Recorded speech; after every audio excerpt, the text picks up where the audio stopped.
Welcome to the lessons on ethics. Basically, this one is going to look at why do we as people believe that certain things are right and certain things are wrong. Typically what happens is we start off, I give this example up front of somebody who, has been given too much change. What would you do? If somebody gave you $10 or $5 extra by accident when they were making change for you, what would you do? Would you be quick to say, hey, you made a mistake? Or would you just be like, forget it and keep the money? And basically, the idea there is that as far as the ethics of the whole situation go, typically people say, I would keep the money because, and they say because, I want to teach them a lesson, or, I figure what goes around comes around, I'll give it back, or I've been a cashier. And usually what they're doing is they're operating out some rule, like a golden rule, or a utilitarian approach, or a sense of selfishness. And all of these can be considered a type of ethic. It's how we approach problems. And so when you answer that question, would you give them now change, and you give your reasoning, which is, well, I figure it'll help me out.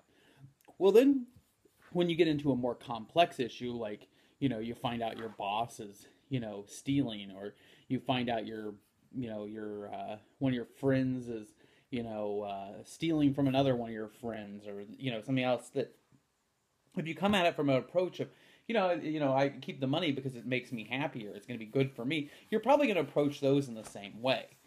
And that's why what we do in this unit is we begin to think about what we would call, ethical approaches. Basically, we look at the traditional way in which people approach ethical problems.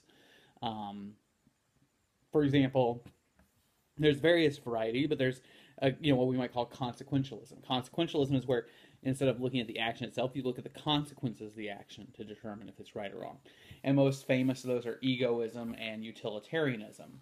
And egoism and utilitarianism basically are looking at the idea of,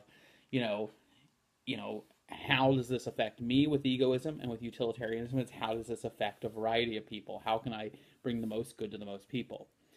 Then you also have Kant, and Kant is basically this idea that, actions should either be universalizable, everybody should be able to do them, and things are right or wrong universally, and there's an inherent nature to actions that make them either self-defeating or not, and so you should always act out of a goodwill and try to do that. And then there's virtue ethics, which is kind of this idea that your goal is to become a better person, to be a virtuous person, and so you make your decisions based upon that goal in mind. And then there's also a rights approach, which is the idea that, we'll make our decisions based upon the idea of asserting that everybody has rights to certain things and responsibilities, and it makes all the ethical decisions based upon how the decision affects your rights and your responsibilities. And so those are some of our main approaches. In this unit, we're going to start off with a look at at moral relativism, which is kind of more of an impediment to ethics than it is necessarily anything that's an ethical theory.